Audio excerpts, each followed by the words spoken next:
Hello guys, जय हिंद, नमस्ते, सत श्री अकाल। एक बार फिर आपका स्वागत है मेरे यूट्यूब ब्लॉग में। और आया है कि हम जंतर मंतर पे वन रैंक वन पेंशन के लिए भूतपूर्व सैनिकों की मांगे हैं और इनकी मांगे सरकार से रखी जा रही है। अभी देखते हैं क्या कहती है सरकार। अभी अब आपको ले चलते दिखाते हैं।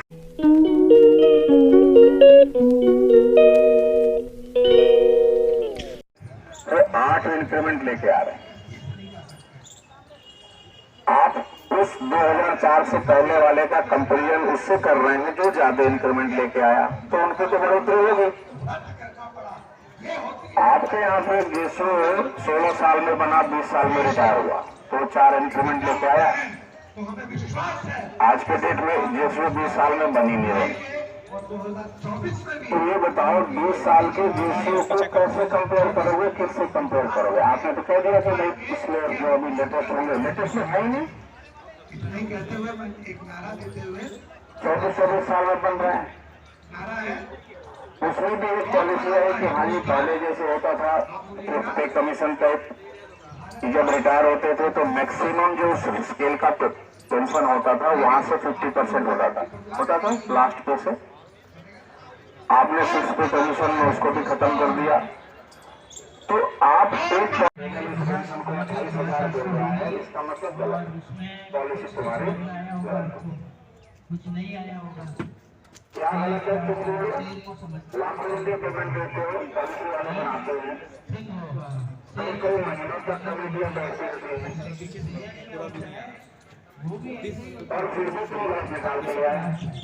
आप बताओ, आप इसलिए कहते हैं कि आपकी पेंशन किसी का 24,000 है, किसी का 22,000 है, और टेबल में या तो 85 रुपये बढ़ेंगे या 1,000 कम हो गया, मैक्सिमम कम होगा। ये सूझ उन्होंने का तो बढ़ाई थोड़ा बहुत सिपाही नायक और हवलदार में थोड़ा 250 रुपये बोल तो आप जो कमेटी बना के पॉलिसी बना रहे हो, वो कमेटी आपको सही एडवाइस नहीं कर रही है, दोष वहाँ है। हम यहाँ बैठ के जंतर मंतर पर पॉलिसी डिसाइड नहीं कर। पेमेंट क्या कर रहे हो, अफसर है, जवान है, वो सब है, उनको सलाम है। अधिकारी बने, बढ़ते बने, कहीं कोई उनसे और हमारी जातीयता दुश्मन नहीं है। हम उनके साथ काम कर रहे हैं और साथ काम करना चाहते हैं। लेकिन तुम जो कमेटी बना रहे हो, उस कमेटी ने तुम्हें गलत एडवाइस करा, तो उपाय क्या है? आप जो कमेटी बनाओ, उस कमेटी में हमारे लोगों में से भी 5 लोग रखो जो कि हमारी आवाज तुम तक पहुंचाएं। गलत कह रहा हूं? गलत कह रहा हूं क्या? एक और एग्जाम्पल इसी पे देता हूँ, ज्यादा समय नहीं लूंगा आप लोग का। जब ये लॉ वन आया तो अचानक से पता चला, बोले इसमें प्रॉब्लम है, किसको बताएं? हाँ, मामला कोर्ट से हल नहीं होता। मेंबर कमेटी बनी, कमेटी है कहाँ? 6 लोग, जिसमें एक मैं भी था।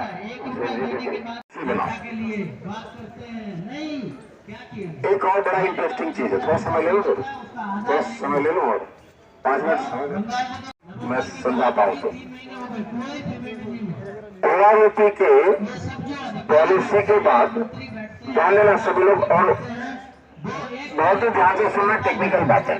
तुम्हें खुद शर्म आनी चाहिए कि तुम्हारे जवान अफसरों को भगवान का नेक्स्ट मानते नहीं मानते, और तुमने क्या किया? उन्हीं के पेट पे लात मारी। अरे यहाँ 5 किलोमीटर दौड़ा दो, आज भी दौड़ जाएंगे तुम्हारे कहने पे। क्यों जी? आज भी दौड़ जाएंगे। वहां आपने सब कुछ किया, क्या नहीं किया? हर एक रेजिमेंट अपने अपने हिसाब से सब लोग किया।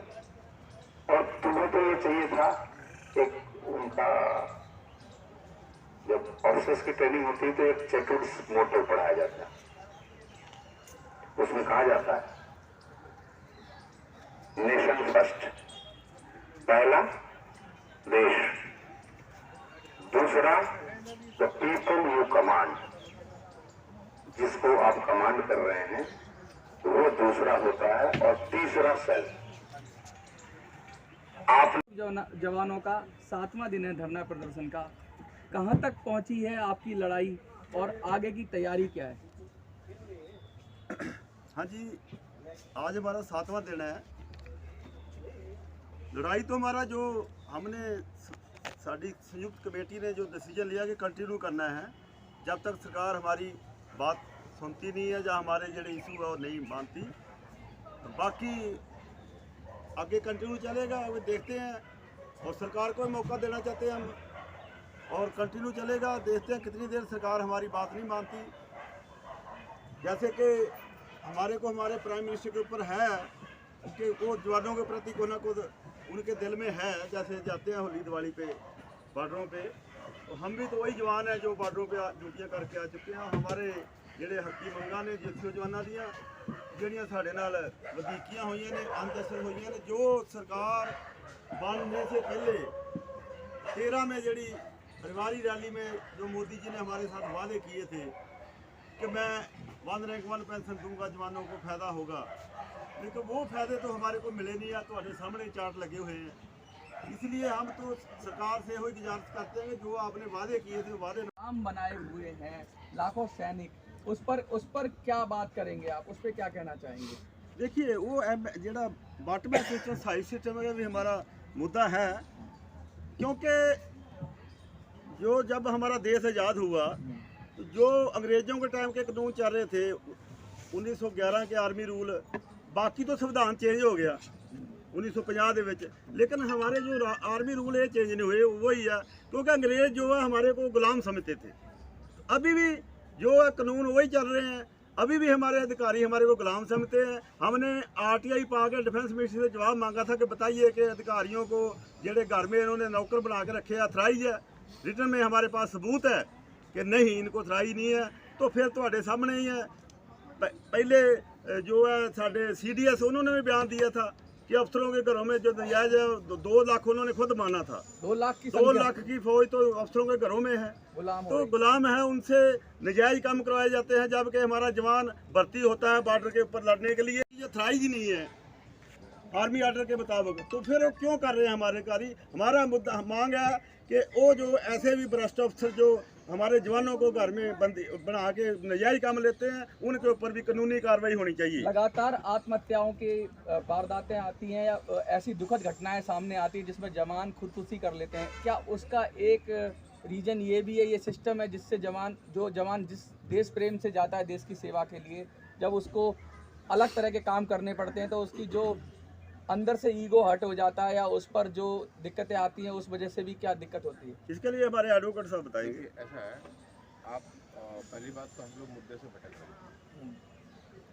नहीं, ये मुद्दा है सर, ये मुद्दा ऑलरेडी आपके उसमें है। OROP से रिलेटेड आज जो यहाँ बैठे हुए हैं लोग, ये मुद्दे हैं, आप इसको मुख्य मुद्दा बना रहे हैं। नहीं, मुख्य मुद्दा नहीं बना रहे सर, यहाँ चार्ट में लगा हुआ है, ऐसे कैसे बना देंगे मुख्य मुद्दा सर? हम अपनी तरफ से क्वेश्चन नहीं कर रहे। आपको ये कह रहे हैं कि सरकार ने पॉलिसी बनाई, OROP पे भी बोलिए, ये सवाल होनी चाहिए।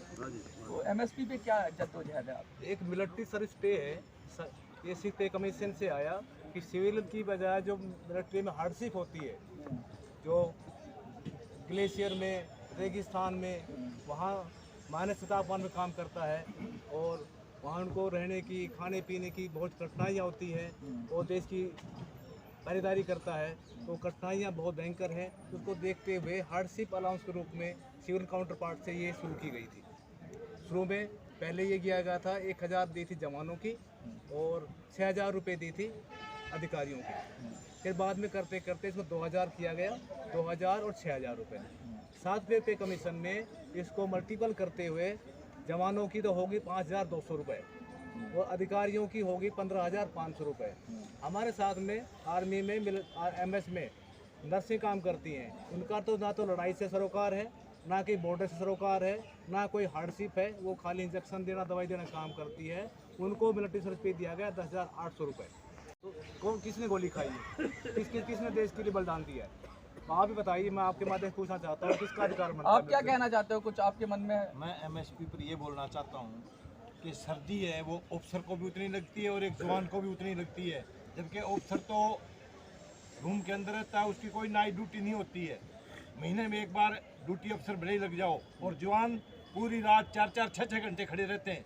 एमएसपी उसको ज़्यादा मिलनी चाहिए या अफसर को मिलनी चाहिए? ये बिल्कुल इक्वल होनी चाहिए। 15,000 अगर अफसर की है तो 15,000 जवान की भी होनी चाहिए। क्या जबकि कहेंगे उसका सर आप बराबर जो लगती ये है। बात उठा रहे हैं, क्या कहेंगे? एमएसपी हार्डशिप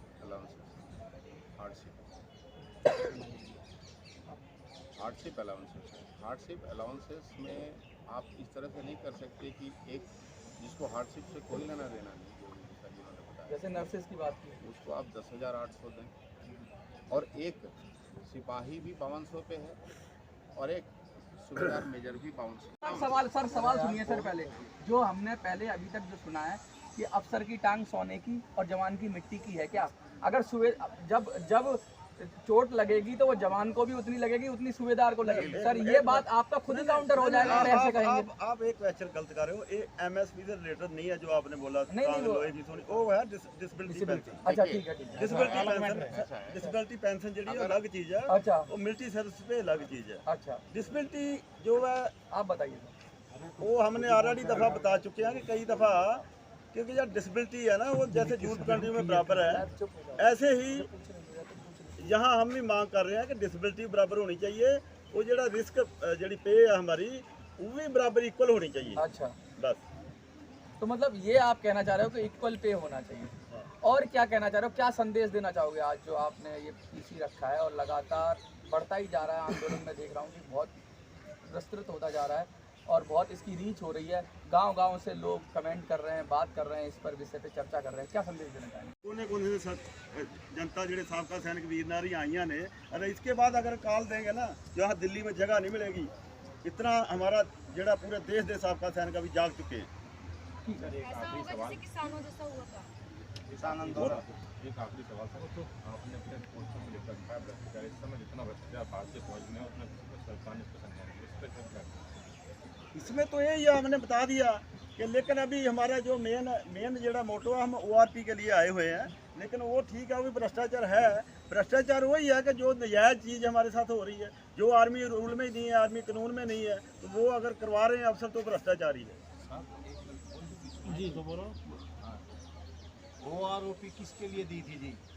और आप OROP दी थी जवान के लिए, जो कि 38 साल में पेंशन आ जाता है, 18 साल का भर्ती होता है, 17 साल नौकरी, 35 साल करके आ जाता है। और OROP उनके लिए दी थी, न कि अफसर जो 60 साल करके आता है वो।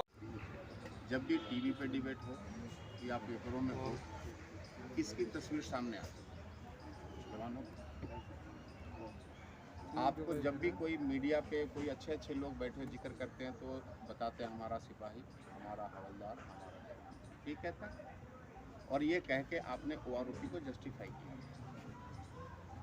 माननीय प्रधानमंत्री जी ने ये कहा कि OROP में हम इतने करोड़ दे दिए, उतने करोड़ दे दिए, और आपने भी जस्टिफाई कर दिया। आज वही लोग यहाँ सड़क पर, ये क्या दर्शाता है? ये दर्शाता है कि आपकी पॉलिसी कहीं ना कहीं गलत है। आपकी सोच अच्छी थी, आपके इंटेंट अच्छे थे, लेकिन आपने जो काम करा उससे वो फ़ायदा नहीं मिला। इसके ऊपर सरकार को अपने कारण ढूंढने चाहिए। या तो आपकी पॉलिसी में कहीं ना कहीं दोष है, या फिर आपने जो अपनी एडवाइजरी कमेटी बना रखी है, जो आपको ये कहते हैं कि पॉलिसी ऐसी बननी चाहिए, वहाँ गलत है।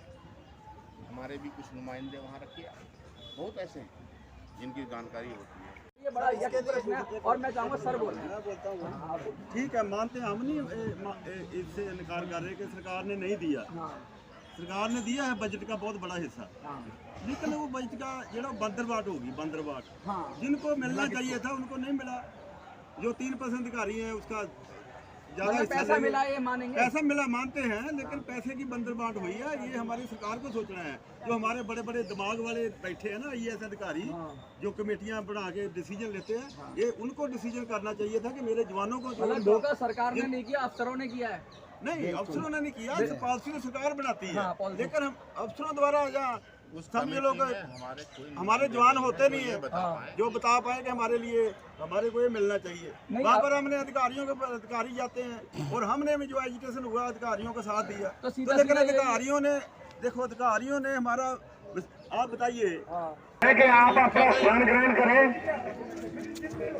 अभी अपना स्थान ग्रहण करें और खाना आया, खाना खाएं मेरी सब भाइयों को। यही प्रार्थना है कि अभी बैठे और अपना भोजन करें। भोजन करने के बाद जो होगा, अभी कोई बैठ नहीं दी जाएगी किसी किस्म की, किसी मीडिया को कोई बैठ नहीं देगा। बैठ देने के लिए 2 या 3 हमने नुमाइंदे चुन। सर भी उत्तराखंड से आए हैं, बहुत दूर से आए हैं। उत्तराखंड से आए ना सर? कौन सी जगह सर? उत्तराखंड पिथौरागढ़ से आए सर। देख लो 1 रैंक 1 पेंशन के लिए ये भूतपूर्व की लड़ाई है। देख लो कितनी लंबी चलेगी, अभी पता नहीं 20 तारीख से शुरू हुई है और अभी तक चल रही है और आगे भी चलती रहेगी। और कुछ बोलो सर, कुछ कैसा रहा यहाँ आने का? बस यही OROP के लिए आए हैं। और OP के लिए आए ना, जम के लड़ना, बिल्कुल तगड़े होके लड़ना है। जय हिंद। जय हिंद।